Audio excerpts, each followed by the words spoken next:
English? Come English fanno parlo. sentire quello di 1, 2, vai. 1, 2, 3, 4, 5. Papà,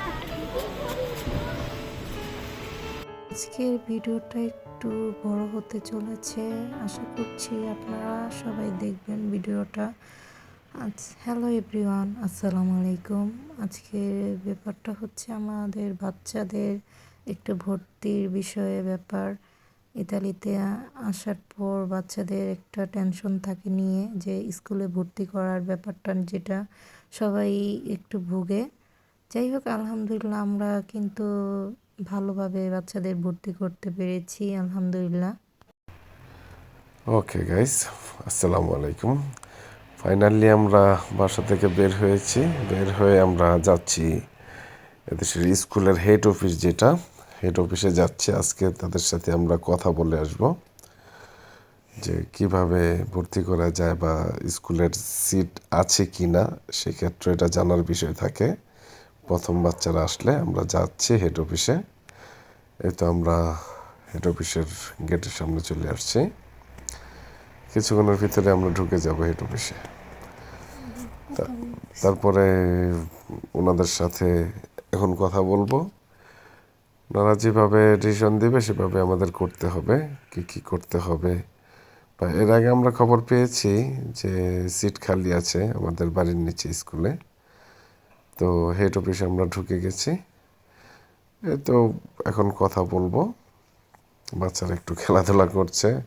অবশ্য অনেক বড় head office এটা। এটাও একটা স্কুল, বাট আমরাও যেটাতে ওদেরকে ভর্তি করাবো আমাদের বাড়ির নিচে, ওটা একটা শাখা।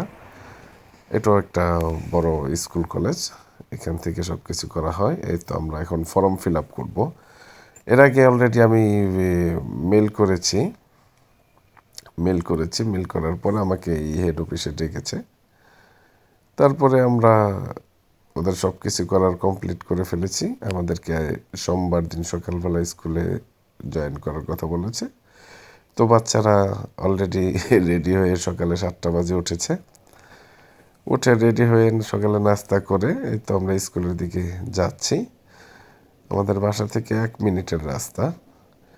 তো বাসার কাছে, স্কুলের কাছে এসে পড়েছি, এমনকি স্কুলে এই তো অলরেডি ঢুকে যাচ্ছি আমরা। এই তো দেখেন আপনারা, স্কুলটা অনেক বড়, মাশাআল্লাহ অনেক সুন্দর স্কুলটা।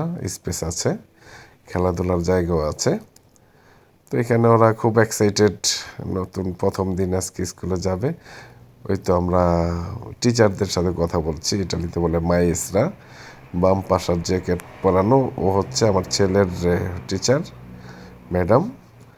আর আরেকজন আসবে, কারণ ছেলেকে দিয়েছি 4-এ আর মেয়েকে দিয়েছি ক্লাস 2-তে। তো ও 4-এর ক্লাসের টিচারের সাথে চলে যাচ্ছে, আর মেয়ে চলে যাচ্ছে ওর স্কুলের ওর ক্লাসের টিচারের সাথে, নিয়ে যাচ্ছে যে যার ভাবে। তো এমনি আলহামদুলিল্লাহ সব কিছু সহি সালামতে হয়েছে, কোনো সমস্যা হয়নি। ভর্তি করতে পেরেছি, মাশাআল্লাহ, আল্লাহর কাছে লাখ লাখ শুকরিয়া। ঠিক আছে, তারপরে আমরা দুজন মিলে একটু সকালে নাস্তাটা করে ফেললাম একটা ভারে। দুজনে 2টা কর্নেট নিয়েছি। তো এই তো আপনাদেরকে যতটুকু জানাতে পেরেছি। ইনশাল্লাহ ভবিষ্যতে আপনারাও চেষ্টা করবেন এভাবে স্কুলে ভর্তির জন্য জেনে